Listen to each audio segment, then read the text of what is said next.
Olá a todos, novamente. Nesse momento, agora nós vamos dar continuidade a um estudo que eu aproveitei para fazer um gancho com Ouvindo a Voz de Deus. Foi o estudo complementar número 1, sobre lei, aliança, mandamentos. Nós vamos fazer o estudo número 2, vamos ler e comentar alguma coisa relacionada ao livro de Levítico. Depois, a intenção é verificar alguma coisa em Números de Deuteronômio. E também nós vamos ter um intermediário aí que vai ser provavelmente caso não faça a apresentação antes, nós vamos ter um vídeo intermediário a respeito do termo novo no Novo Testamento, comentando um pouco sobre alguns versos do Novo Testamento, do conhecido como Novo Testamento. Te convido a novamente orar conosco para esse estudo. Senhor Deus, nos abençoe nesse estudo, que tudo que fizermos seja para a tua glória, segundo a tua vontade, não a nossa. Esteja conosco, nos dando a tua sabedoria, em nome de Jesus. Amém. Bom, irmãos, nesse momento, para quem quiser, nós temos o estudo complementar número 1. Esse será o estudo complementar número 2. Nós somos o canal Clamando no Deserto. Nós temos no WhatsApp, Telegram, Spotify e clamandonodeserto.com.br. Fique à vontade para participar conosco, que Deus nos abençoe. Bom, então começando aqui no estudo de Levítico, nós temos: E chamou o Senhor a Moisés e falou com ele da tenda da congregação, dizendo: Fala aos filhos de Israel e diz-lhes: Quando algum de vós oferecer oferta ao Senhor, oferecerá a sua oferta de gado, isto é, de gado vaco e de ovelha. Se a sua oferta for holocausto de gado, oferecerá macho sem defeito à porta da tenda da congregação e oferecerá de sua própria vontade perante o Senhor. E porá a sua mão sobre a cabeça do holocausto para que seja aceito a favor dele para a sua expiação. Então, como nós havíamos comentado no outro texto, nós percebemos claramente leis na Bíblia que eram para prevenir que a pessoa fizesse algo errado, como não matarás, não furtarás, não farás negócios fraudulentos. Então, havia uma série de, uma série de mandamentos lá, no sentido de prevenção. Como você vai agir para evitar prejudicar a si mesmo, prejudicar aos outros. E havia, como nós vemos aqui, um conjunto de leis que foram dadas por causa da transgressão. Ou seja, você transgrediu e você vai fazer isso, isso e isso. Ele fala: depois degolhará o bezerro perante o Senhor, e os filhos de Arão, os sacerdotes, oferecerão sangue. E aí ele vai falar como eles deveriam fazer. E aí ele diz: E os filhos de Arão, o sacerdote, porão fogo sobre o altar, pondo em ordem a lenha sobre o fogo. Também os filhos de Arão, os sacerdotes, porão em ordem os pedaços, a cabeça e o redenho sobre a lenha, que está no fogo em cima do altar. Porém a sua flessura e as suas pernas lavar-se-ão com água, e o sacerdote tudo isso queimará sobre o altar. O holocausto é oferta queimada de cheiro suave ao Senhor. E se a sua oferta for de gado miúdo, de ovelhas ou de cabras para o holocausto, oferecerá macho sem defeito. E fala do procedimento. E ele diz: E se a sua oferta ao Senhor for holocausto de aves, oferecerá a sua oferta de rolos ou de pombinhos. Então ele vai falando, ou seja, olha, você vai ver, o que você tem condição de dar? Esse, não, então vai para o próximo. Esse, não, então vamos para o próximo. Esse. E quando alguma pessoa oferecer ofertas de alimentos ao Senhor, a sua oferta será de flor de farinha, e nela deitará azeite, e porá incenso sobre ela. E atrará aos filhos de Arão, sacerdotes, um dos quais tomará dela um punhado de flor de farinha, e do seu azeite com todo o seu incenso, e o sacerdote queimará como memorial sobre o altar. A oferta queimada é de cheiro suave ao Senhor, e o que sobejar da oferta de alimentos será de Arão e de seus filhos. Coisa santíssima é das ofertas queimadas ao Senhor. Então veja que ele não podia aparecer sem nada. E aí ainda a Bíblia diz, né? Olha, ninguém aparecerá perante mim de mãos vazias. Ou seja, ele tinha que participar da manutenção da obra, através dos dízimos e das ofertas, tanto para a sua expiação, como para a manutenção do serviço sacerdotal. Então, nós temos que dízimos e ofertas ofertas, dentre outras coisas, era para expiação e para manutenção do sacerdócio, assim como nós temos dois tipos de dízimos, pelo menos dois. Alguns dizem até a possibilidade de separarmos em três, e é uma possibilidade bem condizente com o que está escrito. Que nós teríamos o dízimo pelo que a Bíblia fala que é um dízimo dado em função do ministério sacerdotal e do fato deles não terem herança, que era o dízimo 1/10, que era direto para o trabalho sacerdotal, não era dividido com ninguém. E havia um segundo dízimo, que era o dízimo quando, por exemplo, eles transformavam, revertiam aquilo para dinheiro, e depois, ou seja, é possível reverter o dízimo para dinheiro? Perfeitamente, senão Deus não permitiria reverter. Ah, mas depois era comprado alimento, mas era revertido para dinheiro. Então, não há problema nenhum reverter o dízimo para dinheiro.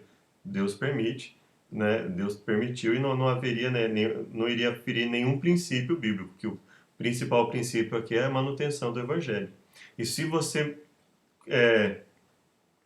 reverte em dinheiro para auxiliar no evangelho, está perfeito ali, né? Então, é semelhante ao dízimo que Abraão ofereceu, que foi o dízimo de tudo que ele recebeu, não só de alimentos. Então, o dízimo que nós usamos hoje nas igrejas é basicamente o dízimo da mesma natureza que Abraão ofereceu.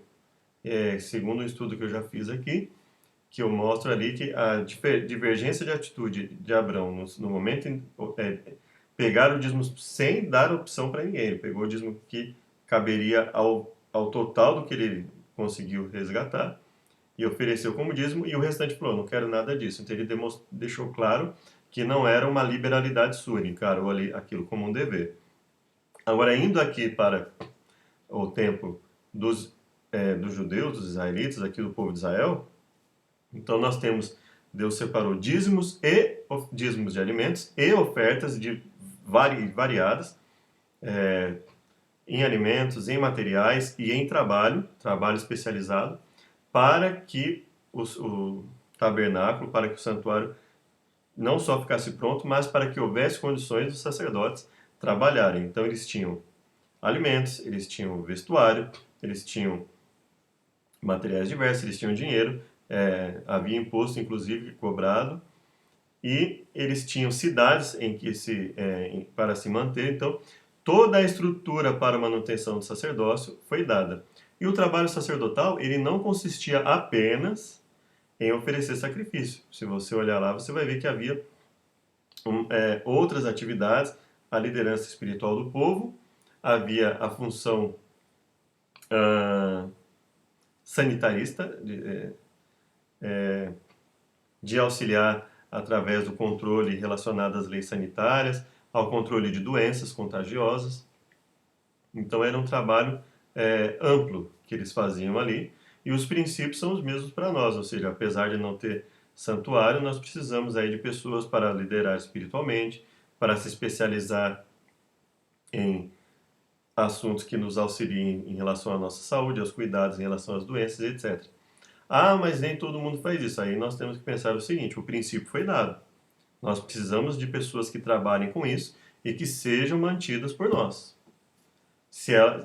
E aí cabe a nós escolhermos auxiliar aqueles que realmente estejam fazendo esse trabalho. Mas esse é um princípio bíblico, isso não se pode negar. Não se pode simplesmente dizer que pelo fato de não haver mais sacrifício e não precisar mais de sacerdote nesse sentido de sacrifício, que eu não tenho ali o princípio de manutenção daqueles que trabalham exclusivamente para a causa de Deus. Isso é um princípio bíblico. Então trarás a oferta de alimentos, que se fará daquilo ao Senhor, e se apresentará ao sacerdote, o qual levará ao altar. E o que sobejar da oferta de alimentos será de Arão e seus filhos, coisa santíssima é, das ofertas queimadas ao Senhor. Então aqui nós temos o princípio de que constantemente, tanto em Êxodo, Levítico, posteriormente nós vamos ver Números e Deuteronômio, nós vemos aí constantemente Deus falando, olha, é preciso que haja uma organização, manutenção daqueles que vão fazer o trabalho exclusivo para mim. E Deus diz que não é só pelo fato deles não terem herança, ele deixa claro que é para o ministério que ele estabeleceu. Ou seja, eles vão trabalhar exclusivamente para isso. Então, eles precisam ter com que se manter para que eles possam se dedicar exclusivamente a Deus. Nenhuma oferta de alimentos que oferecerdes ao Senhor se fará com fermento, porque de nenhum fermento nem de mel algum oferecereis oferta queimada ao Senhor. E de todas as tuas ofertas dos teus alimentos temperarás com sal, e não deixarás faltar a tua oferta de alimentos o sal da aliança do teu Deus. Em todas as tuas ofertas oferecerás sal. Então ele faz todo o regramento, faz todas as instruções minuciosamente para que o seu povo pudesse atuar nesse sentido, na questão das ofertas de alimentos, que ele fala lá para a expiação, inclusive. E, então, as ofertas eram diversas ofertas, e o foco, se nós olharmos, o centro de tudo era a preocupação com a expiação, com o perdão do ser humano. Se a sua oferta for sacrifício pacífico, se oferecer de gado, macho ou fêmea, oferecerá sem defeito. Se a sua oferta for de gado miúdo, por sacrifício pacífico, seja macho ou fêmea, sem defeito oferecerá. Se oferecer um cordeiro por sua oferta, oferecê-lo-á perante o Senhor. E o sacerdote queimará isso sobre o altar. Alimento é da oferta queimada ao Senhor. Então veja que tudo isso já é o sistema sacrificial. Estatuto perpétuo é pelas vossas gerações em todas as vossas habitações. Nenhuma gordura nem sangue algum comereis. E agora vamos pensar o seguinte. Por exemplo, quando Deus fala de não comer nenhuma gordura e nem sangue, perceba que não tem como nós pensarmos que isso aqui é meramente um estatuto civil. Gordura e sangue são prejudiciais ao nosso organismo. Veja que Deus está no mesmo lugar que ele coloca leis cerimoniais, de cunho cerimonial, ele coloca ali também instruções com relação a como lidar com esses alimentos e aquilo que ele proíbe que nós comamos, inclusive, né? Ele fala, olha, vai ser oferecido, o sangue é vida, mas ele deixa claro, olha, você não vai comer gordura nem sangue. Ele deixa claro para o ser humano, não é para comer. E nós sabemos hoje que isso é prejudicial. Então, isso é uma lei de cunho estrutural do ser humano. É uma lei que nós podemos dizer assim, é uma lei de saúde. Ela tem a ver com a estrutura do nosso corpo e não tem por que acreditar que uma lei nesse sentido tenha sido dada só para o povo de Israel e que Deus tenha permitido o seu povo, depois que Jesus morreu, destruir o próprio corpo aí, utilizando o que bem entendesse.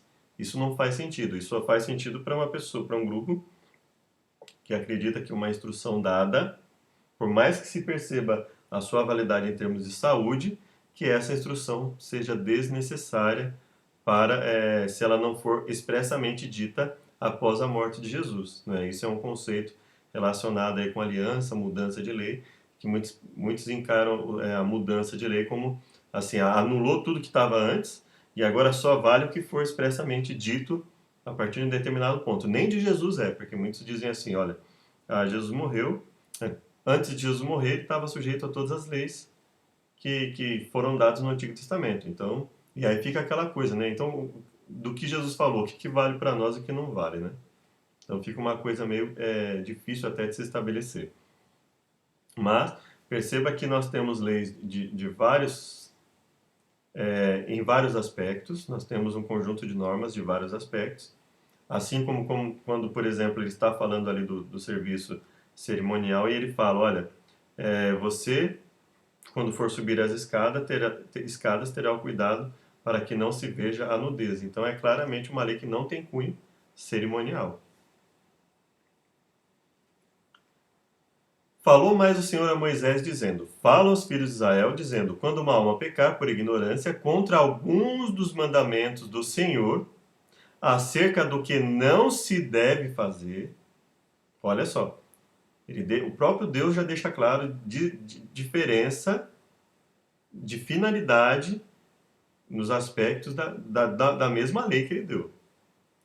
quando uma alma pecar por ignorância contra alguns dos mandamentos do Senhor acerca do que não se deve fazer, ou seja, acerca dos mandamentos de cunho preventivo, olha, não faça isso, ou faça, né, muitas vezes, faça tal e tal, haja de tal forma, ou não faça isso, e proceder contra alguns deles, se o sacerdote ungido pecar para escândalo do povo, oferecerá ao Senhor pelo seu pecado, que cometeu no novilho sem defeito, por expiação do pecado.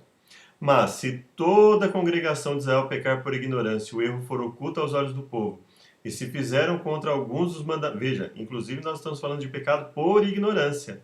Ou seja, Deus está deixando claro que não deixa de ser uma transgressão da lei pela ignorância. E o erro for oculto aos olhos do povo, e se fizeram contra alguns dos mandamentos do Senhor aquilo que não se deve fazer e forem culpados, e quando o pecado que cometeram for conhecido, ou seja, quando passarem a saber que aquilo que fizeram por ignorância é errado, então deveriam agir como? Então a congregação oferecerá um novilho por expiação do pecado. E o sacerdote molhará o seu dedo naquele sangue e o espargirá 7 vezes perante o Senhor, diante do véu. Então nós percebemos claramente aqui dois aspectos distintos de uma mesma lei. Uma lei, um conjunto de instruções de caráter preventivo e um conjunto de leis de caráter remediativo. Ou seja, você agiu da forma que não deveria agir, então você vai oferecer o sacrifício em função do pecado que cometeu. E fará esse novilho como fez ao novilho da expiação, assim lhe fará, e o sacerdote por eles fará propiciação, e lhe será perdoado o pecado. É a expiação do pecado da congregação. Veja que ele está falando o tempo inteiro, olha, perdão do pecado. Ou seja, então esse conjunto de normas é para o perdão do pecado, ou seja, para perdão da transgressão daquilo que foi dado em caráter preventivo. Olha, não faça isso, ou não mate, não furte. Então, não era para fazer, fez. É claro que dependendo da situação, ele era punido com a pena capital, a morte, né?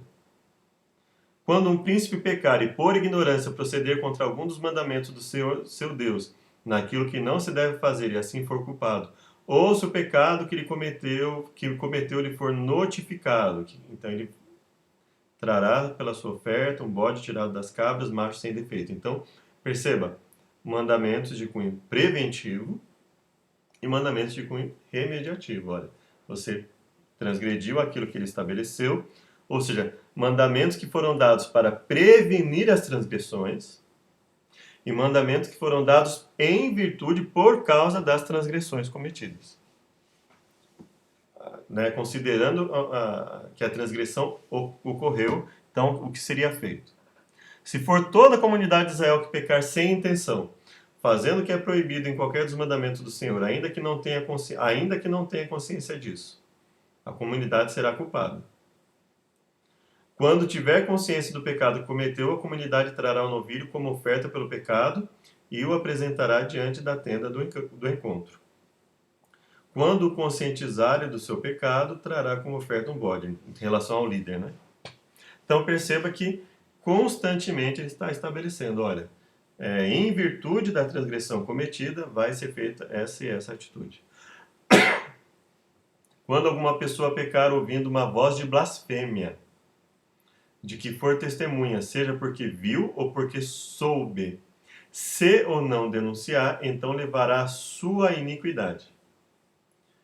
Ou quando alguma pessoa tocar em alguma coisa imunda, seja corpo morto de fera imunda, corpo morto de animal imundo, corpo morto de réptil imundo, ainda que não soubesse, contudo será ele imundo e culpado. Quando tocar a imundície de um homem, seja qualquer que for a imundície, lhe for oculto e o souber depois, será culpado.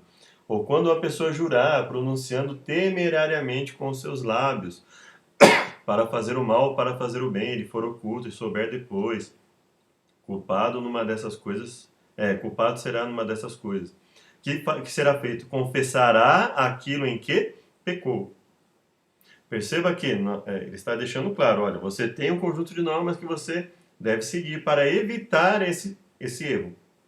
Então, esse erro foi feito, então você vai confessar aquilo em que pecou e você vai oferecer o sacrifício necessário.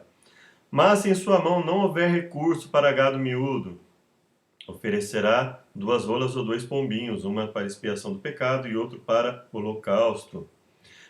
E aí nós temos lá em Provérbios: quem esconde os seus pecados não prospera, mas quem os confessa e os abandona encontra misericórdia. Basicamente, ele está dizendo o quê? Ele está dizendo, dentro dessa confissão e abandono está inserido, obviamente, o sacrifício. Então, ele está dizendo na questão preventiva, ou seja, mandamentos que foram dados para evitar, para nos alertar sobre o que Deus não quer que seja feito, ou naquilo que Deus quer que seja feito, e nós, de repente, por omissão, quando como por exemplo, ele diz aqui, não denunciar, ou seja, deixou de agir quando deveria ter agido. Então, pecado por ação e pecado por omissão, falta de ação. Quem esconde os seus pecados não prospera, mas quem os confessa e os abandona encontra misericórdia. Se o teu irmão pecar, repreenda-o, e se ele se arrepender, perdoe-lhe. Se pecar contra você 7 vezes no dia e 7 vezes voltar a você e disser, estou arrependido, perdoe-lhe. Portanto, confesse os seus pecados uns aos outros e orem uns pelos outros para serem curados. A oração de um justo é poderosa e eficaz. Enquanto eu mantinha escondidos os meus pecados, o meu corpo definhava de tanto gemer, pois dia e noite a tua mão pesava sobre mim. E eu disse, confessarei as minhas transgressões ao Senhor, e tu perdoaste a culpa do meu pecado. Então perceba que o tempo inteiro a Bíblia fala sobre o pecado, a necessidade de confessar, a necessidade de abandonar o pecado. E isso é importante que nós tenhamos em mente, né? Confessar os pecados, ou seja, o que não faria sentido se não houvesse um conjunto de normas que definisse o que é pecado, né? Aqui, Tiago e Lucas, né? Nós estamos falando aqui em Lucas, quando Jesus não havia morrido ainda, e nós estamos falando em Tiago, quando Jesus já tinha morrido, ressuscitado, e a tônica continua a mesma. Olha, confessar os pecados, abandonar os pecados, lutar contra ele. Então aquele que pecou trará, né, se em sua mão não houver recurso para 2 rolas ou 2 pombinhos, então aquele que pecou trará como oferta a 10ª parte de um efa de flor de farinha para expiação do pecado.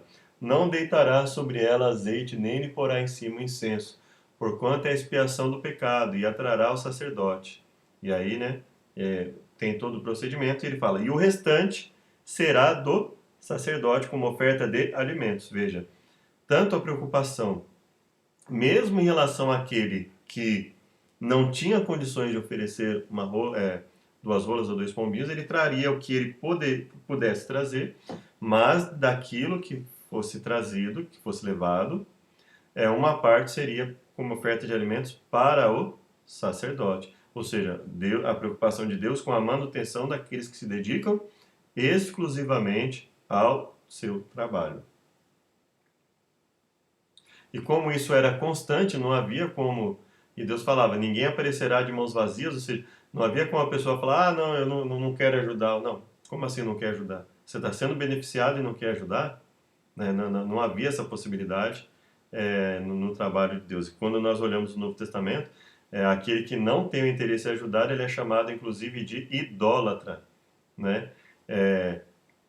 A Bíblia fala que aquele que é mesquinho, né, que não auxilia naquilo que é necessário, né?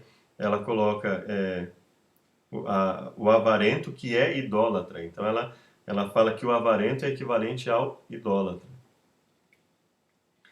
Quando alguma pessoa pecar e transgredir contra o Senhor, será, pois que, como pecou e tornou-se culpado, restituirá o que roubou,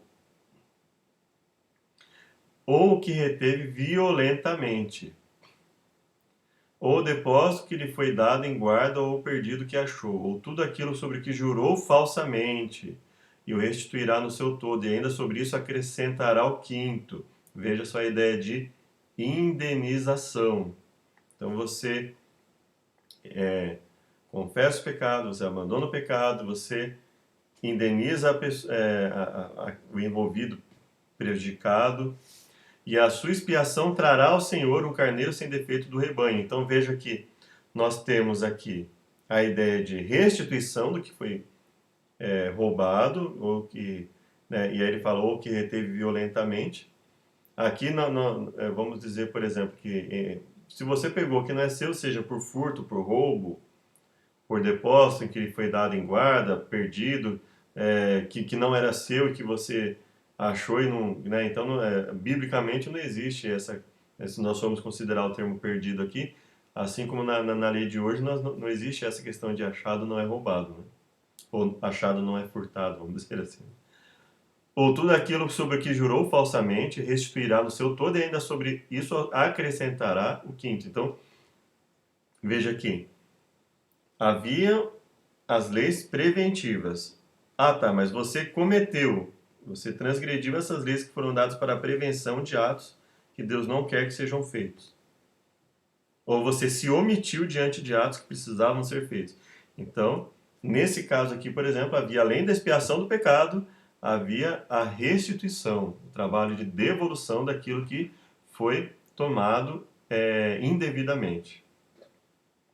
Então, nós vemos claramente a função do sacrifício, mas aí nós já temos três coisas, né? Nós temos a questão preventiva e a questão remediativa em dois aspectos: a restituição àquele que foi prejudicado e a expiação. E aí eu pergunto, o sacrifício de Jesus isenta a pessoa que tomou? Então eu tenho algo furtado em casa, posso ficar com ele pelo resto da vida, não preciso devolver? Essa é a vontade de Deus? Então, perceba que a ideia de devolver não faz sentido dizer que o sacrifício de Cristo acabou com isso. Né? Não tem porquê, não existe base bíblica para se considerar isso. E nem também a questão da indenização. Não é? Então, você prejudicou a pessoa, e como é que vai fazer? Você vai simplesmente, se alguém achar, eu devolvo e não vai acontecer mais nada? Então, veja que a função de contenção, de minimizar, de diminuir o efeito cascata do ato errado, para o qual não há nenhuma atitude de punição, atitude restritiva. Então, veja que essa preocupação já existia na Bíblia. Falou mais o Senhor a Moisés, dizendo: esta é a lei do holocausto. O holocausto será queimado sobre o altar toda a noite até pela manhã, e o fogo do altar arderá nele. O sacerdote, veja, esta é a lei do holocausto. O holocausto será queimado sobre o altar toda a noite até pela manhã, e o fogo do altar arderá nele. E o sacerdote vestirá a sua veste de linho, vestirá as calças de linho, sobre a sua carne levantará a cinza, quando o fogo houver consumido o holocausto sobre o altar, e a porá junto ao altar. Depois despirá suas vestes, e vestirá outras vestes. Veja que existe todo um trabalho, ele precisava de uma veste específica, e isso tudo era mantido por quem? Pelo próprio povo. O fogo que está sobre o altar arderá nele, não se apagará, mas o sacerdote acenderá lenha nele cada manhã. Esta é a lei da oferta de alimentos. Os filhos de Arão a oferecerão perante o Senhor diante do altar. Cheiro suave é isso, por ser memorial ao Senhor. Vejam. Então, esse trabalho é um memorial ao Senhor. Rememorar, ou seja, relembrar a misericórdia de Deus constantemente. Não só a misericórdia, mas como as interferências e intervenções de Deus para benefício do povo. Coisa santíssima é como a expiação do pecado e como a expiação da culpa. Todo homem entre os filhos de Arão comerá dela. Estatuto perpétuo será para as vossas gerações das ofertas queimadas do Senhor. Todo que as tocar será santo. Então veja que havia uma preocupação em instruir o povo sobre o que devia e o que não devia fazer, e, sendo transgredido tal conjunto de normas, como proceder. E não só isso, mas por todo esse trabalho, e não só esse, né, nós vemos que a função do sacerdote ela não se limitava a oferecer sacrifício pelo pecado. Então, por todo o trabalho que o sacerdote fizesse, inclusive no sentido de instruir sobre a lei, orientar sobre a lei, liderar o povo em momentos difíceis, ter a função sanitarista, então por todo esse trabalho exclusivo feito pelo sacerdócio, pelos sacerdotes e levitas, eles teriam essa manutenção vinda do povo. No lugar onde se degola o holocausto, se degolará a expiação do pecado perante o Senhor. Coisa santíssima é. O sacerdote que oferecer pelo pecado a comerá. No lugar santo se comerá, no pátio da tenda da congregação. Tudo o que tocar a carne da oferta será santo. Se o seu sangue for espargido sobre as vestes de alguém, lavarás em lugar santo aquilo sobre o que caiu. Todo homem entre os sacerdotes a comerá, coisa santíssima é. Porém, não se comerá nenhuma oferta pelo pecado, cujo sangue se traz à tenda da congregação para espiar no santuário. No fogo será queimado. Então Deus delimita bem, olha, isso é o que vocês podem usar, isso é o que vocês não podem, como vai ser. Então, era um trabalho muito bem definido, muito bem estabelecido. Porém, se alguma pessoa comer a carne do sacrifício pacífico, que é do Senhor, tendo ela sobre si a sua imundícia, aquela pessoa será extirpada do seu povo. Então, Deus está considerando o seguinte: quem vai oferecer o sacrifício, ele tem que conhecer bem qual é a regra do oferecimento do sacrifício.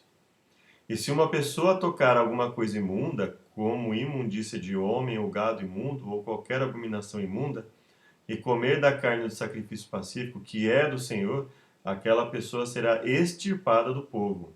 Então veja que era uma coisa tão séria que a desobediência faria com que fosse expulso do povo de Deus. Nenhuma gordura de boi, nem de carneiro, nem de cabra comereis. A pessoa que a comer será extirpada do seu povo. Olha a seriedade de tudo isso que foi estabelecido. Porque o fogo saiu de diante do Senhor e consumiu o holocausto e a gordura sobre o altar. O que vendo todo o povo, jubilaram e caíram sobre as suas faces. Então, o que aconteceu aqui? Depois Arão levantou as suas mãos ao povo e abençoou, e desceu, havendo feito a expiação do pecado, e o holocausto e a oferta pacífica. Então entraram Moisés e Arão na tenda da congregação, depois saíram e abençoaram ao povo. E a glória do Senhor apareceu a todo o povo, porque o fogo saiu de diante do Senhor e consumiu o holocausto e a gordura. Então, houve uma manifestação divina. E ofereceram, aqui é o caso de os filhos de Arão, Nadab e Abiú, ofereceram fogo estranho perante o Senhor. Então saiu fogo de diante do Senhor e os consumiu e morreram perante o Senhor. Então, Deus havia estabelecido ali um local em que ele fala, olha, aqui eu vou estabelecer, então nós vamos tratar com toda a seriedade, porque nós estamos falando do perdão dos pecados, da remissão dos pecados, nós estamos falando na questão didática, de fazer com que as pessoas entendam que quando elas erram, o prejuízo que isso causa, o prejuízo que isso causa para a sociedade, a necessidade de indenizar, o sacrifício que é oferecido para que ela entenda o aspecto da morte do inocente. Então, tudo isso está aqui estabelecido, né, conforme nós vemos. Não bebereis vinho, nem bebida forte, isso foi falado a Arão, né? Falou o Senhor a Arão, dizendo, não bebereis vinho, nem bebida forte, nem tu, nem teus filhos contigo, quando entrares na tenda da congregação, para que não morrais. Então, ele fala, olha, você deve estar com a mentalidade bem intacta para fazer o serviço. E para fazer diferença entre o santo e o profano, entre o imundo e o limpo. E para ensinar aos filhos de Israel todos os estatutos que o Senhor lhe tem falado por meio de Moisés. Então veja mais uma função sacerdotal. Ensinar aos filhos de Israel todos os estatutos que o Senhor lhes tem falado por meio de Moisés. E aí Moisés diligentemente buscou o bode da expiação, eis que já fora queimado. Portanto, indignou-se grandemente contra Eleazar e contra Itamar, os filhos de Arão, que ficaram, dizendo, por que não comestes a expiação do pecado no lugar santo? Pois é coisa santíssima e Deus a deu a vós, para que levasseis a iniquidade da congregação, para fazer expiação por eles diante do Senhor. Eis que não se trouxe o seu sangue para dentro do santuário. Certamente devias ter comido no santuário como tenho ordenado. Então, veja que havia toda uma preocupação de agir exatamente conforme Deus estabeleceu. E falou o Senhor a Moisés e a Arão, dizendo-lhes: Estes são os animais que comereis dentre todos os animais que há sobre a terra.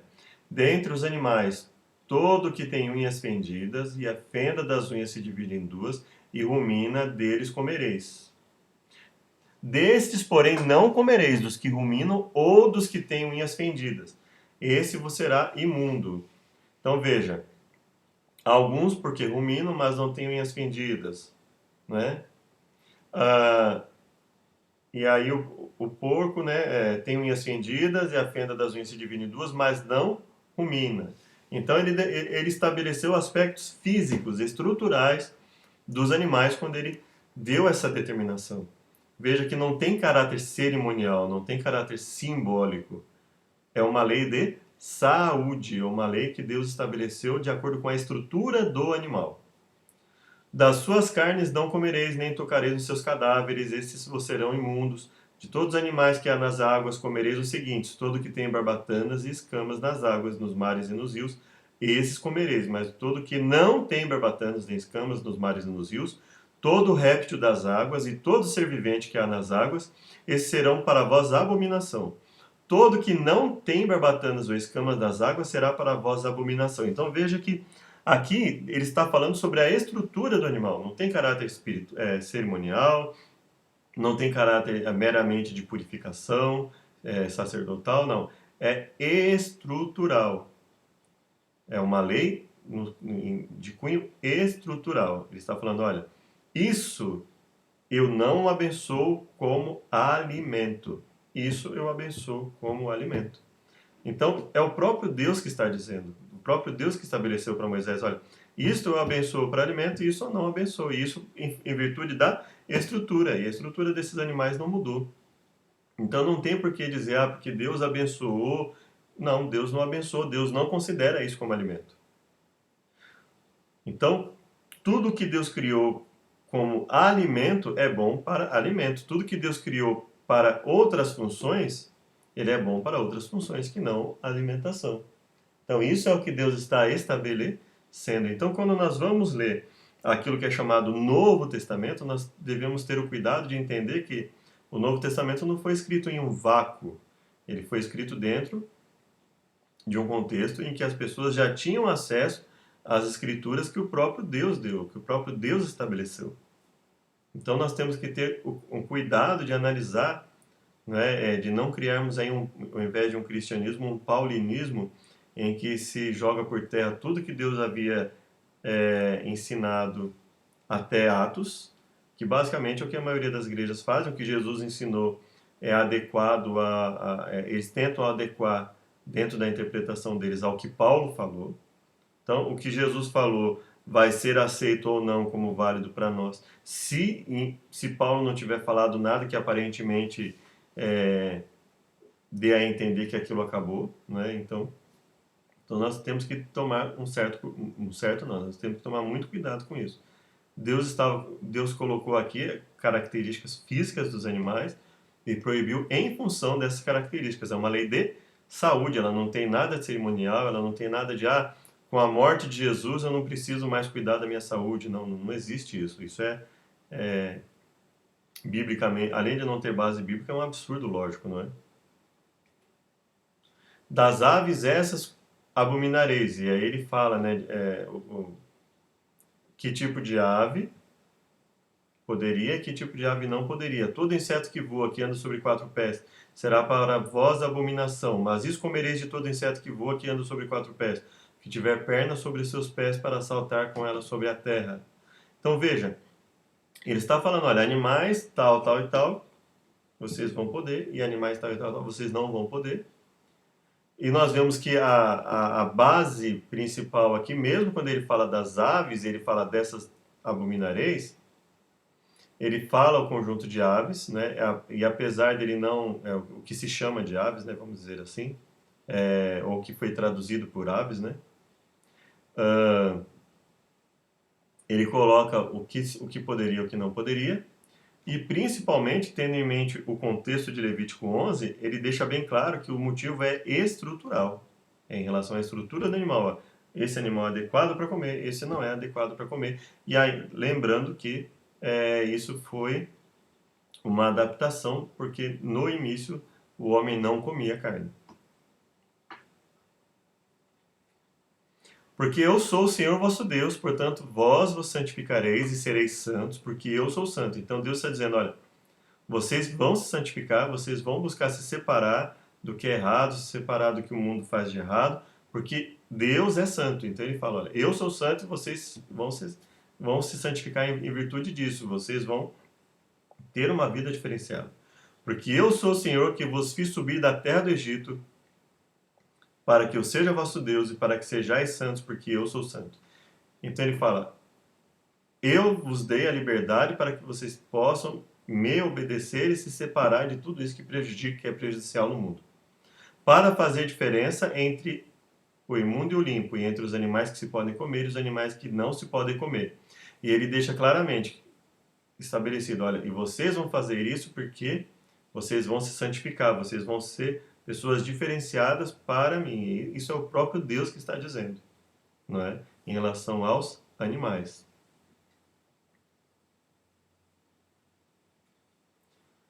Se uma mulher conceber e der à luz um menino, será imunda 7 dias, e no 8º dia se circuncidará o menino e a carne do seu prepúcio. Depois ficará ela 33 dias no sangue da sua purificação. Nenhuma coisa santa tocará e não entrará no santuário até que se cumpra os dias de sua purificação. Mas se der à luz menina, será imunda 2 semanas, como na sua separação. Depois ficará 66 dias no sangue da sua purificação.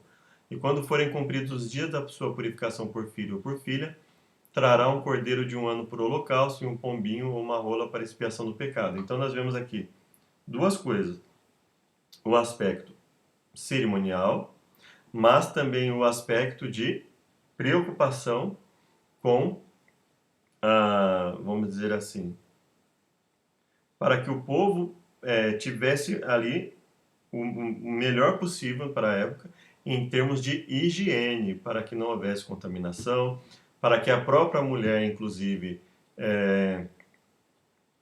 tivesse ali, ficasse ali num ambiente em que ela não se contaminasse nem a si mesma, não se prejudicasse em função da sua fragilidade. Então veja que havia uma série de preocupações nesse conjunto de instruções. E aí entra a questão da circuncisão, que apesar de haver toda essa questão de ser colocado aqui como um rito de aceitação, ela não é obrigatória, e mais que isso, se fosse tornada obrigatória, ela poderia trazer a obrigação de obediência a toda a lei anterior, inclusive, talvez até Paulo estivesse falando ali, inclusive, do seu aspecto cerimonial, ou seja, você, como se fosse uma negação à obrigatoriedade da circuncisão como ritual. Mas, se nós formos olhar, a circuncisão em termos de saúde, ela existe até hoje.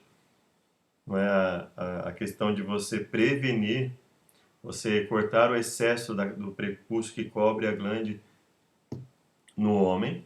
Então isso é importante, isso como lei, como aspecto de saúde, isso existe até hoje, o que mostra que não faz sentido você pegar todas as instruções da Bíblia e dizer que é tudo uma coisa só e que não existem aspectos distintos e que tudo acabou. Isso simplesmente é desconsiderar tudo que Deus estabeleceu e que hoje em dia, inclusive, é mostrado como válido, como útil, como necessário.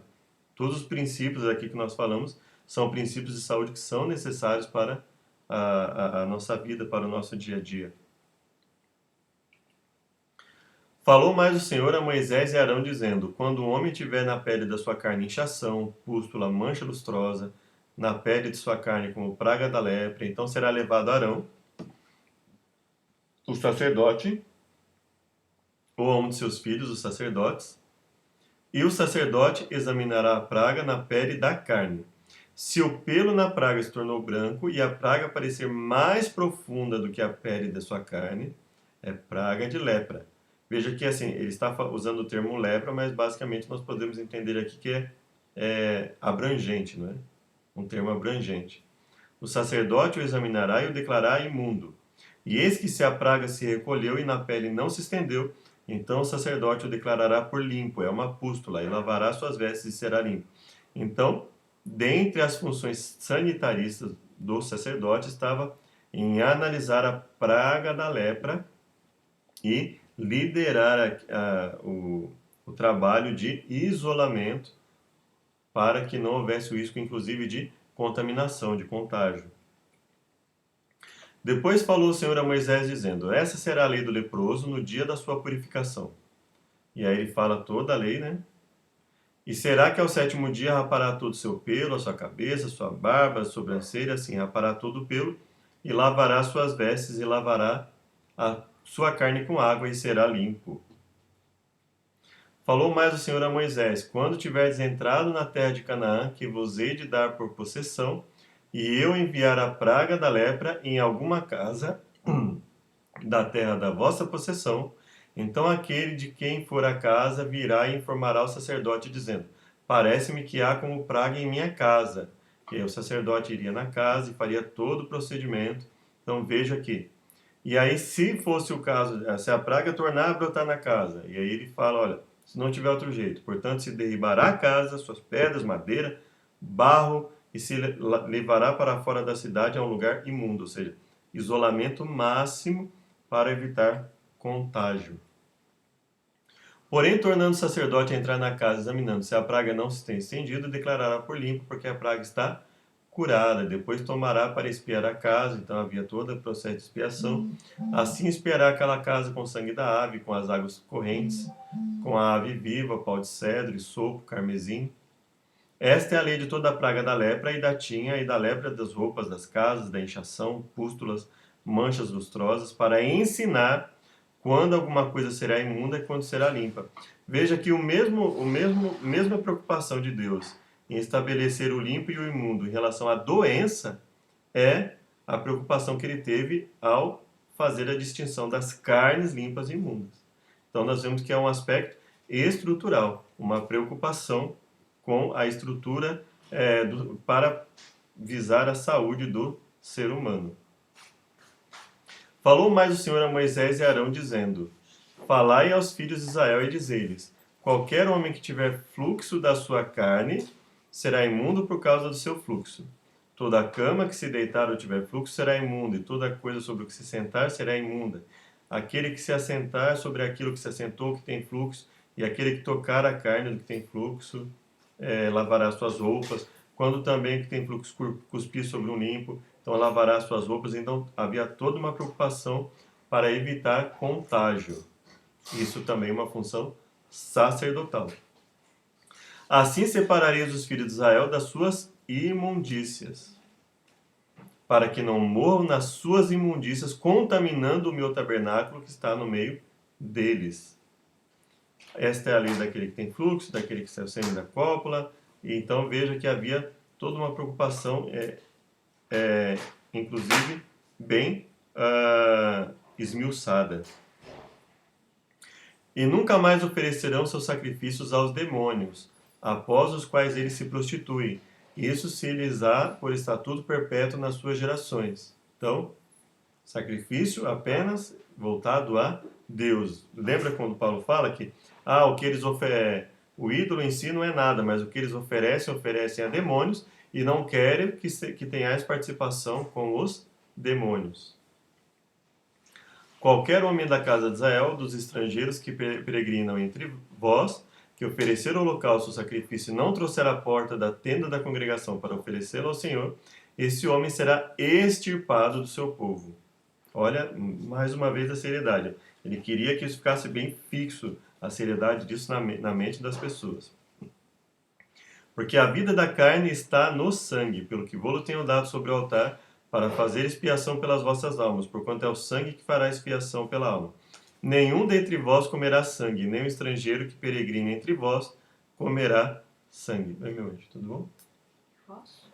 Agora, pai, não. Falou mais o Senhor a Moisés, dizendo: fala aos filhos de Israel e diz-lhes: eu sou o Senhor vosso Deus. Não farei segundo as obras da terra do Egito, em que habitastes, nem farei segundo as obras da terra de Canaã, para a qual vos levo, nem andareis nos seus estatutos. Veja que ele fala, olha, eu não estou dando isso porque é errado só para vocês, era errado para todo mundo.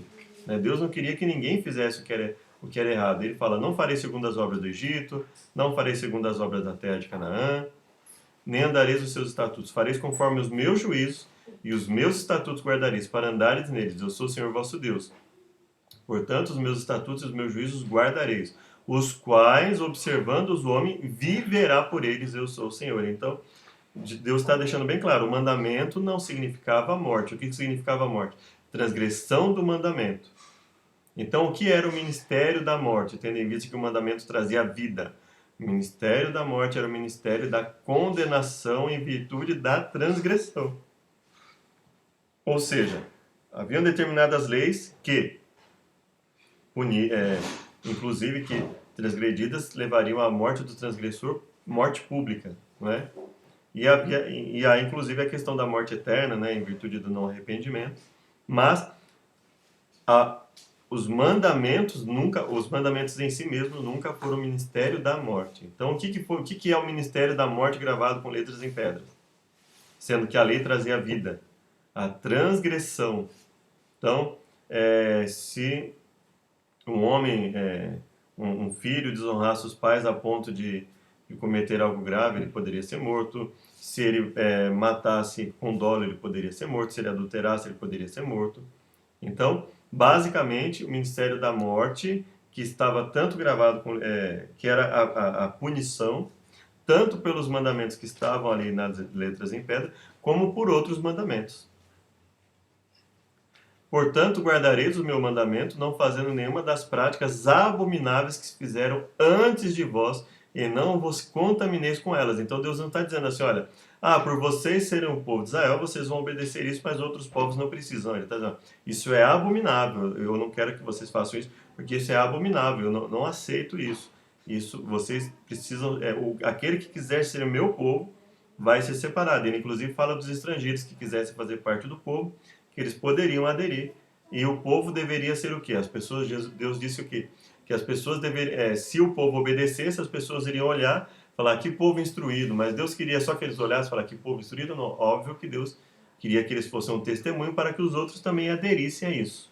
Não é por isso que ele fala, olha, as pessoas vão olhar e falar que povo sábio, inteligente, né?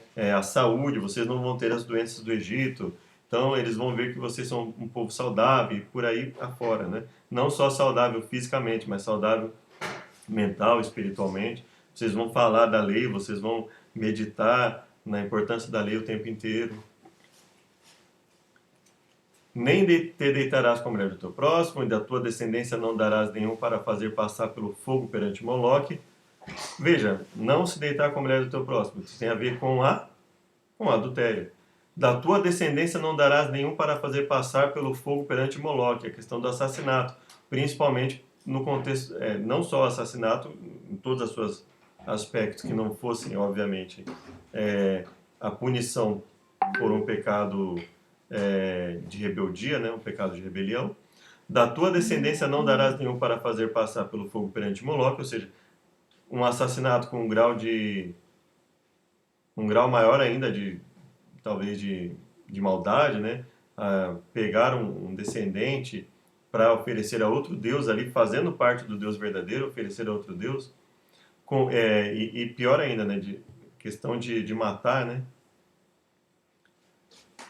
Em virtude da idolatria, principalmente. Com homem não te deitarás como se fosse mulher, nem te deitarás com animal. Com nenhuma dessas coisas vos contamineis, porque com todas essas coisas se contaminaram as nações que eu expulso diante de vós. Então, Deus está deixando claro que ele estabeleceu isso para que as pessoas não se contaminassem. Ou seja, ele está dizendo, olha, isso é para que vocês vivam conforme os princípios, né? Deus está colocando isso para que eles vivessem conforme os princípios que Deus estabeleceu. E ele diz que as pessoas se contaminaram no passado com isso. Então, não foi algo que vigorou como cuidados de Deus apenas para o povo de Israel. Deus está deixando bem claro, eles se contaminaram. Então, não era a vontade dele que eles fizessem isso. Porém, vós guardareis os meus estatutos e os meus juízos, e nenhuma dessas abominações farei. Nem o natural, nem o estrangeiro que peregrina entre vós. Ou seja, se ele estiver fora do seu povo, é a liberdade dele. Mas aqui na teocracia de Deus, então não era permitido. Então, mas o estrangeiro também não era para fazer. Então veja que não é apenas um aspecto israelita. É um aspecto para todo aquele que quiser servir a Deus, ou que estivesse junto com o povo que está servindo a Deus, não deveria fazer. Falou mais o Senhor a Moisés, dizendo: Santos sereis, porque eu, o Senhor vosso Deus, sou santo. Cada um temerá a sua mãe e o seu pai, e guardará os meus sábados. Veja que ele fala do temor do pai e da mãe, de honra ao pai e à mãe, a guarda do sábado. Não vos virareis para os ídolos, nem vos fareis deuses de função. Então ele fala da questão de não fazer ídolos, né? Não praticar a idolatria. Qualquer que comer levará a sua iniquidade, porquanto profanou a santidade do Senhor. Por isso tal alma será extirpada do seu povo. Então veja que, no mesmo contexto em que ele fala da alimentação no sentido cerimonial, ele fala de leis de cunho preventivo e de caráter moral no sentido de quê? E de caráter perpétuo, né? Do qual não faz sentido dizer que em algum momento Deus tenha permitido que os pais e as mães fossem desonrados, por exemplo, que as pessoas pudessem tranquilamente ter outros ídolos, ou que transgredissem o sábado. Quando também fizerdes a colheita da vossa terra, o canto do teu campo não cegarás totalmente, nem as espigas caídas colherás a tua cega. Semelhantemente, não rabiscarás a tua vinha, nem colherás os bagos caídos da tua vinha, deixá-lo ao pobre e estrangeiro. Então, o caráter humanitário das instruções, ou seja, olha, você vai auxiliar aquele que não tem condições para que ele possa ter o mínimo de condição, o mínimo de condição possível. E aí ele fala: não furtareis, nem mentireis, nem usareis de falsidade cada um com o seu próximo. Nem jurareis falso pelo meu nome, não oprimirás o teu próximo, nem o roubarás. A paga do diarista não ficará contigo até pela manhã. Não amaldiçoarás ao surdo, nem porás tropeço diante do cego, mas temerás o teu Deus. Não farás injustiça no juízo. Não respeitarás o pobre, nem honrarás o poderoso. Com justiça julgarás o teu próximo. Ou seja, não vai beneficiar uma pessoa nem por ela ser pobre, nem por ela ser poderosa, não. Buscará o máximo possível a imparcialidade, né?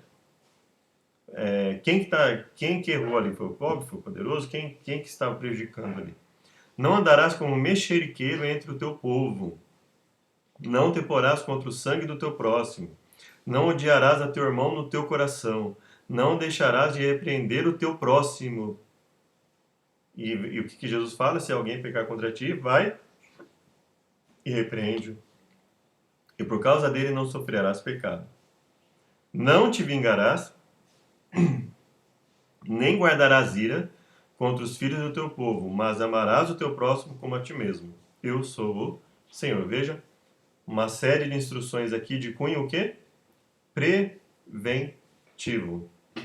E caso você tropeçasse, né, e caso tropece, né, então isso são instruções de caráter preventivo, que caso eles viessem a tropeçar, geralmente o que eles tinham que fazer?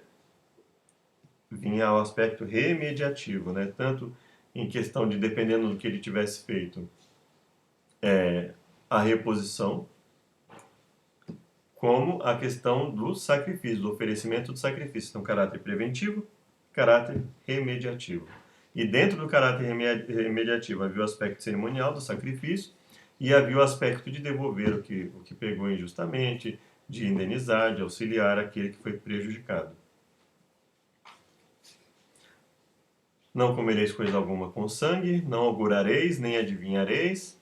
Pelos mortos não dareis golpes na vossa mente, nem fareis marca alguma sobre vós. Não contaminarás a sua filha, fazendo prostituir, para que a terra não se prostitua, nem se encha de maldade. Então veja, prejuízo ao ser humano era prejuízo para todos. Guardareis os meus sábados e o meu santuário reverenciareis. Não vos virareis para os adivinhadores e encantadores. Diante das cãs te levantarás, o respeito, né, aos mais velhos, aos mais experientes. E honrarás a face do ancião e temerás o teu Deus. E quando o estrangeiro peregrinar convosco na vossa terra, não o oprimireis. como um natural, entre vós será o estrangeiro que peregrina convosco. Amá-lo-ás como a ti mesmo, pois estrangeiros foste na terra do Egito. Eu sou o Senhor vosso Deus.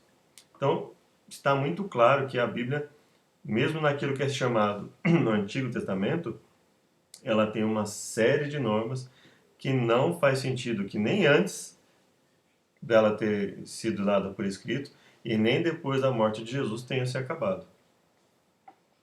Ou seja, elas existiram, existem e permanecem. Não cometereis injustiça no juízo, nem na vara, nem no peso, nem na medida, balança justas, peso justos, efa justo e justo rim tereis. Por isso guardareis todos os meus estatutos, todos os meus juízos, e os cumprireis, porque para que praticais a justiça, para que haja um equilíbrio.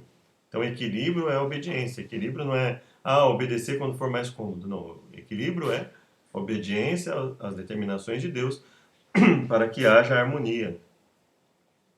Também dirás aos filhos de Israel: qualquer que dos filhos de Israel ou dos estrangeiros que peregrinam em Israel der da sua descendência a Moloque, certamente morrerá. Então veja.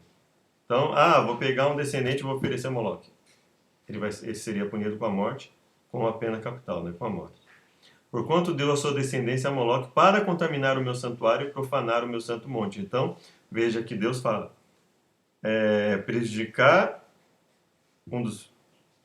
algum da descendência era equivalente a profanar, contaminar o próprio santuário, a própria habitação de Deus e profanar o nome de Deus. Então veja que profanar o nome não tem a ver com você, eu falei o nome de Deus errado, não. Profanar o nome é desobedecer, agir com rebeldia perante a determinação de Deus. Bem como a todos que forem após ele, prostituindo-se com Moloque. Quando alguém se virar para os adivinhadores e encantadores e se prostituir com eles, eu porei a minha face contra ele e extirparei do meio do seu povo. Portanto, santificai-vos e sede santos, pois eu sou o Senhor vosso Deus, e guardai os meus estatutos e cumpri-os. Eu sou o Senhor que vos santifica. Então, Deus estabeleceu tudo isso para ter um povo separado, um povo que fosse próspero em todos os aspectos. Próspero principalmente no sentido de harmonia entre o povo, né? De não ter necessidade, porque se todos seguissem os princípios de trabalho, os princípios de descanso, os princípios humanitários, veja que é um povo que não teria as desigualdades que nós temos hoje. Quando o homem amaldiçoar a seu pai ou sua mãe, certamente morrerá. Também o homem que adulterar com a mulher de outro, havendo adulterado com a mulher de seu próximo, certamente morrerá o adúltero e a adúltera. Quando também o homem se deitar com o animal, certamente morrerás e matareis o animal. Também a mulher que se chegar a algum animal para se juntar àquela mulher matarás, bem assim como o animal. Guardai, pois, todos os meus estatutos e todos os meus juízos e cumpri-os, para que não vos vomite a terra para a qual eu vos levo para habitar nela. E não andeis nos costumes das nações, que eu expulso de diante de vós, porque fizeram todas essas coisas porquanto fui enfadado deles. Farei, pois, diferença entre os animais limpos e imundos, entre as aves imundas e as limpas, e ser-me-eis santos, porque eu, o Senhor, sou santo, e vos separei dos povos para serdes meus. Só eles não, todo aquele que quisesse participar com eles também. Quando, pois, algum homem ou mulher em si tiver um espírito de necromancia, um espírito de adivinhação, certamente morrerá. Então vai falar, isso não será nem sequer tolerado, né? Haviam coisas que não eram nem sequer toleradas, ou seja, eu quero que vocês sejam separados e não se metam em nada que venha levar vocês de volta à idolatria, de volta à prostituição, à vulgaridade e por aí afora. Depois falou o Senhor a Moisés, dizendo, fala aos filhos de Israel e diz-lhes, as solenidades do Senhor que convocarei serão santas convocações.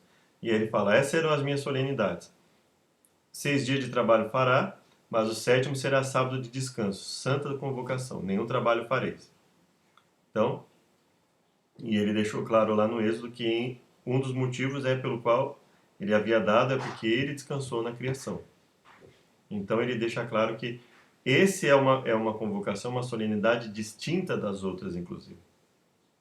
Essas são as solenidades do Senhor, as santas convocações, que convocareis a seu tempo determinado. No primeiro mês, 14 do mês, pela tarde, é Pessah, o Pessa, né, a Páscoa do Senhor. E aos 15 dias desse mês é a festa dos pães ázimos do Senhor. 7 dias comereis pães ázimos. No primeiro dia tereis santa convocação, nenhum trabalho servil fareis. Mas 7 dias oferecereis oferta queimada ao Senhor. Ao 7º dia haverá santa convocação, nenhum trabalho servil fareis. Então, em todo momento que houvesse santa convocação, não seria feito trabalho servil. E o sábado, semanal, era o momento em que, de 7, todo 7º dia, todo sábado, havia o que? Santa convocação, nenhum trabalho faria. Os outros, eles poderiam cair em dias diferentes, mas o 7º dia não cairia em dia diferente. Seria sempre o mesmo dia, inclusive estabelecido antes do pecado. Então, é evidente que esse sábado é diferente dos outros sábados que foram estabelecidos por Deus. Qualquer que amaldiçoar o seu Deus levará sobre si o seu pecado, e aquele que blasfemar o nome do Senhor certamente morrerá. Quem matar alguém certamente morrerá. Aí existe a questão do dolo, né? Deus faz uma ressalva em relação à culpa, né? Mas quem matar o animal restituirá vida por vida. Quando também alguém desfigurar o seu próximo, como ele fez, assim lhe será feito, quebradura por quebradura, olho por olho, dente por dente, como ele tiver desfigurado algum homem, assim se lhe fará. Uma mesma lei tereis, assim para o estrangeiro como para o natural, pois eu sou o Senhor vosso Deus. Então ele está deixando claro, não é algo exclusivo para Israel, é para todo o que quiser participar aqui onde estiver o meu povo, todo aquele que quiser participar vai seguir a mesma lei e vai estar sujeito às mesmas punições. Falou mais o Senhor a Moisés no monte de Sinai, dizendo: 6 anos semearás a tua terra, 6 anos podarás a tua vinha e colherás os seus frutos. Porém, ao 7º ano haverá sábado de descanso para a terra. Um sábado ao Senhor, não semearás o teu campo, nem podarás a tua vinha. Mas os frutos do sábado da terra vos serão por alimento. Todo o seu produto será por mantimento. E aí entra uma questão: será que isso era só para Israel? Será que a terra não precisa realmente de um momento em que ela possa ser utilizada de uma forma mais amena, para que ela possa ter uma reestruturação e que possa naturalmente manter o ciclo de equilíbrio na produtividade, né? Não fareis para vós ídolos, guardareis os meus sábados, reverenciarei o meu santuário. Se andardes nos meus estatutos e guardardes os meus mandamentos e os cumprirdes, então vos darei as chuvas a seu tempo. Vosso pão, e comereis o vosso pão a fartar. Habitareis seguro na vossa terra, também darei paz na terra, dormireis seguros, não haverá quem vos espante. Perseguireis vossos inimigos, confirmareis a minha aliança convosco. Porei o meu tabernáculo no meio de vós, a minha alma de vós não se enfadará. Andarei no meio de vós, eu vos serei por Deus e vós serei por povo. Então veja, a obediência a nenhum mandamento jamais foi o ministério da morte. A desobediência que era a punição em virtude da desobediência, em geral, se nós olharmos o contexto, em geral essa punição era dada à desobediência, o pecado por rebeldia, né? O dolo, a questão de, eu vou fazer porque eu faço mesmo. Agora, a obediência ela era sinônimo de quê? De bênçãos, das mais variadas. Bênçãos, vida, alegria, prosperidade. Mas se não me ouvirdes e não cumprirdes todos esses mandamentos, o que ele está querendo dizer, não cumprir todos esses mandamentos? Que eles nunca poderiam cometer nenhuma transgressão? E para que servia então? Será que o sacrifício era só para pecado desconhecido? No momento que eu conheço que uma coisa não pode ser feita, não poderia nunca mais incorrer naquilo? Como é que funcionava, né? Então havia, inclusive, o sacrifício em função do pecado. Então o que Deus está falando o quê? Que se eles resistissem e ficassem voluntariamente, deliberadamente, em atitude de rebeldia, veja o que ele fala: se rejeitardes os meus estatutos e a vossa alma se enfadar dos meus juízos, não cumprir todos os meus mandamentos para invalidar a minha aliança. Então ele está falando o quê? Da rebeldia, de você agir deliberadamente para o mal.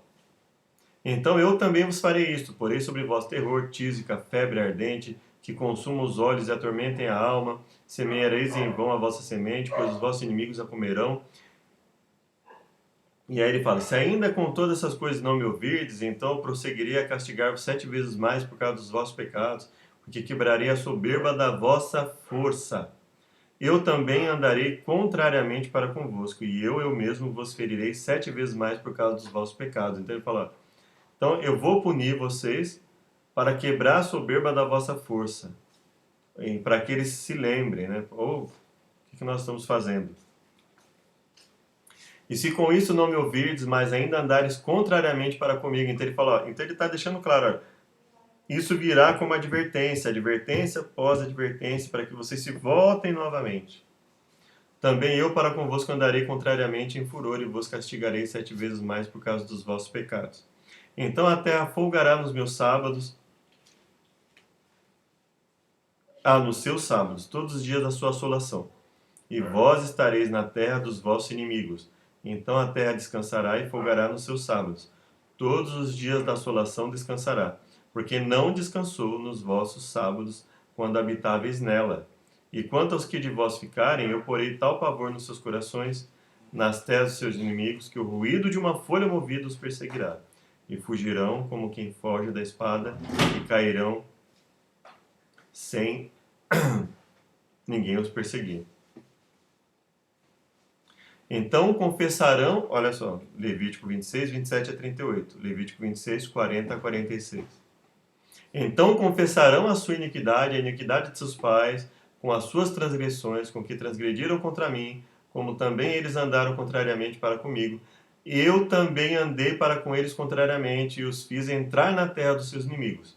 Se então o seu coração incircunciso, ou seja, se o coração é impuro, se humilhar, então tomarem por bem o castigo da sua iniquidade, também eu me lembrarei da minha aliança com Jacó, e também da minha aliança com Isaac, e também da minha aliança com Abraão me lembrarei, e da terra me lembrarei. Então ele fala que a aliança com Israel não era uma aliança isolada das outras alianças, todas elas eram um conjunto, eram desdobramentos da atitude redentiva de Deus, Deus remindo o povo, Deus buscando o seu povo. E demais disso também, estando eles na terra dos seus inimigos, não os rejeitarei, nem me enfadarei deles, para consumi-los e invalidar a minha aliança com eles, porque eu sou o Senhor seu Deus. Antes, por amor deles, me lembrarei da aliança com seus antepassados. Então ele não está falando só da aliança atual, até porque ele falou ali Abraão, Isaac e Jacó. Tirarei da terra do Egito perante os olhos dos gentios, para lhes ser por Deus, eu sou o Senhor. Estes são os estatutos e os juízos e as leis que deu o Senhor entre si e os filhos de Israel no Monte Sinai pela mão de Moisés. Então Deus deixa claro, eu estou dando para vocês mandamentos de cunho preventivo, então vocês não vão ter outros deuses diante de mim, não vão fazer imagem de escultura, não vão pronunciar o nome em vão, não vão cometer blasfêmia, né? Vão guardar o sábado, não só o sábado, sétimo dia, mas outros sábados também. Vão honrar pai e mãe. Não vão matar, não vão adulterar, não vão furtar, não vão mentir, não vão cobiçar, não vão fazer negócios fraudulentos. Vocês vão ser justos a julgar, independente de ser pobre ou ser rico. Vocês não vão contar mentira, vocês não vão sair fazendo mexerico, e por aí afora. Se vocês tiverem um animal, vocês vão zelar para que o seu animal não venha prejudicar o que é do outro, e cada um vai cuidar do que é seu e ser consciente. Então a questão da consciência, né? Conscientização. Então eu não vou prejudicar o próximo, não vou me prejudicar também. Então esse era o ponto de equilíbrio que foi o ponto que Deus estabeleceu. E nós vemos várias coisas aqui que se adequam perfeitamente a todo e qualquer povo em qualquer momento. Então não existe essa questão de que foi só para o povo de Israel. Então, em mais um, terminamos aqui o último slide, mais esse estudo, mais esse comentário. Eu espero que tenha sido proveitoso. Nós vamos dar a continuidade com outros livros também, vamos falar da questão da aliança e vamos conversar um pouco sobre como funciona essa aliança. Será que Deus, no momento que ele estabeleceu a aliança, ele anula simplesmente toda e qualquer espécie de lei, de mandamento? E será que o que ele deu lá durante de Gênesis a Malaquias, e inclusive o que ele ensinou através de Jesus, ficaria na dependência do que Paulo falou? Precisaria ser repetido? Um mandamento já dado por Deus, ele precisa ser repetido? Ou será que seria o contrário? Né? Um mandamento que Deus deu, ele precisaria expressamente ser revogado para deixar de existir. Que Deus os abençoe a todos. Sejam muito bem-vindos. Até o próximo estudo. Vamos orar? Obrigado, Deus, por mais uma vez podermos estudar a Tua Palavra. Nos deu a Tua sabedoria, o Teu Espírito Santo, para que possamos aprender cada vez mais. Nos despeça para os nossos afazeres e que nós possamos estudar e nos preparar cada vez mais para falar da Tua mensagem. Em nome de Jesus. Amém. Até o próximo estudo. Que Deus nos abençoe.